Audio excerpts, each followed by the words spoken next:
समजलं ही घटना? दिवस आला पाऊस.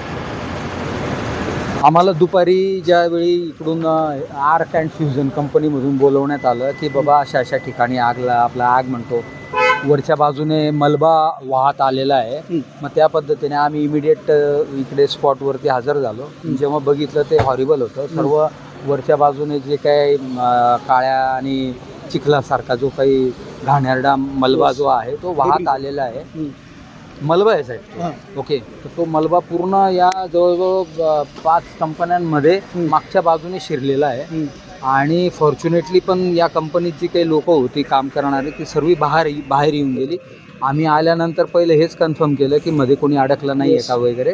आणि आर्क फ्युजन कंपनीमध्ये तर अशी परिस्थिती त्यांच्या अजून एक गाडी बाहेर काढली, अजून 2-3 गाड्यामध्ये आहेत.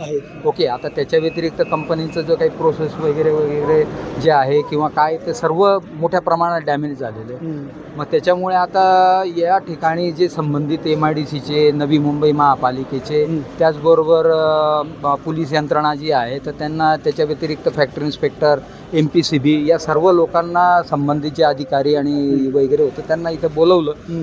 आणि आता त्या पद्धतीने हे पोलीस लोक MIDC आणि नवी मुंबई महापालिका वरती जाऊन पण शोधतायत की कुठून काय झालंय. पण हे सर्व वरच्या डोंगरावरून वाहत आलेलं आहे. आता त्याच्या पुढे काय झालेलं आहे तो सर्व तपास कार्यातला भाग आहे.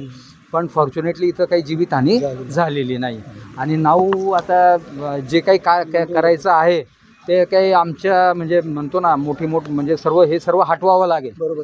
आता पावसाळा तोंडावरती त्याच्यामुळे हे सर्व सुरू झालं. लवकरात लवकर हे सर्व काढून त्याप्रमाणे करण्याचं जे आहे तर संबंधित जे काही महापालिकेच्या आणि MIDCचे अधिकारी मंडळी आहेत ते त्याच्यावरती काय करता येईल त्याच्यावरती विचार विनिमय चालू आहे. ठीक आहे.